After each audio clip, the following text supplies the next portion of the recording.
श्रीयंश और तीन चोर। एक छोटे से गांव में श्रीयंश नाम का एक होशियार और निडर बच्चा रहता था। वह अपने माता पिता का इकलौता बेटा था और हमेशा नए नए रोमांच की खोज में रहता था। गांव के लोग उसे बहुत पसंद करते थे क्योंकि वह बुद्धिमान और साहसी था। गांव के पास के जंगल में तीन खतरनाक चोरों का एक गिरोह रहता था, रघु, कालू और भोला। वे रात के अंधेरे में गांव में घुसते और लोगों की कीमती चीजें चुरा ले जाते। गांव वाले उनसे बहुत डरते थे और किसी में भी हिम्मत नहीं थी कि उनके खिलाफ कुछ कर सके। एक दिन चोरों ने सोचा कि अब तक उन्होंने सिर्फ छोटे घरों को लूटा है, लेकिन अब उन्हें गांव के सबसे अमीर आदमी सेठ रमेश का घर लूटना चाहिए। सेठ के घर में सोने चांदी के बहुत सारे गहने और सिक्के थे। सेठ रमेश के घर के पास ही श्रीयंश का घर था। वह अक्सर रात में खिड़की से बाहर झांकता और गांव में हो रही घटनाओं को देखता।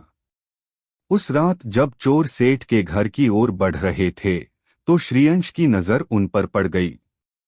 वह समझ गया कि वे चोरी करने आए हैं, पर श्रीयंश डरने वाला नहीं था। उसने जल्दी से एक योजना बनाई। वह चुपके से अपने पिता की पुरानी वेशभूषा की पेटी से एक डरावना मुखौटा और सफेद चादर निकाल लाया।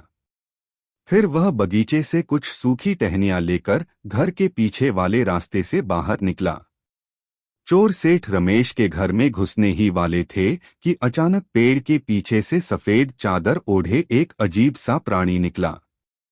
उसकी बड़ी बड़ी आंखें चमक रही थीं और उसके हाथों में सूखी टहनियां थी जिससे अजीब आवाजें आ रही थीं। चोर घबरा गए।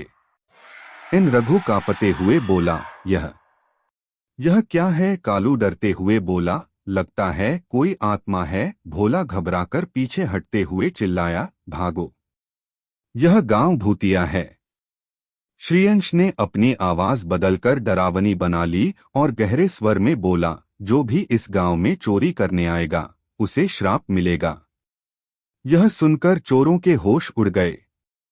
वे जान बचाकर जंगल की ओर भागे और फिर कभी गांव की तरफ मुड़कर भी नहीं देखा। अगले दिन जब गांव वालों को पता चला कि चोर हमेशा के लिए भाग गए हैं तो वे बहुत खुश हुए। जब श्रीयंश ने अपनी योजना के बारे में बताया तो सबने उसकी बहादुरी की तारीफ की। सेठ रमेश ने उसे इनाम में एक सोने का सिक्का और बहुत सारी मिठाइयां दी। गांव के मुखिया ने उसे गांव का वीर बालक घोषित किया। सीख है, बुद्धि और साहस से कोई भी बड़ी समस्या हल की जा सकती है। डराने वाले से हमेशा बड़ा वह होता है जो खुद डर से न डरे। दोस्तों, अगर मेरी कार्टून कहानी आपको पसंद आई हो तो मेरे YouTube चैनल हिंदी कार्टून कहानी विनोद भाई को अपना प्यार दें, ताकि मैं आप लोगों के लिए रोमांचक और मज़ेदार कहानियां लाता रहूं। मेरे YouTube चैनल को सब्सक्राइब करें और घंटी के बेल को दबाएं ताकि आपको नई कहानियों की सूचना मिलती रहे। धन्यवाद दोस्तों, आपके समर्थन के लिए।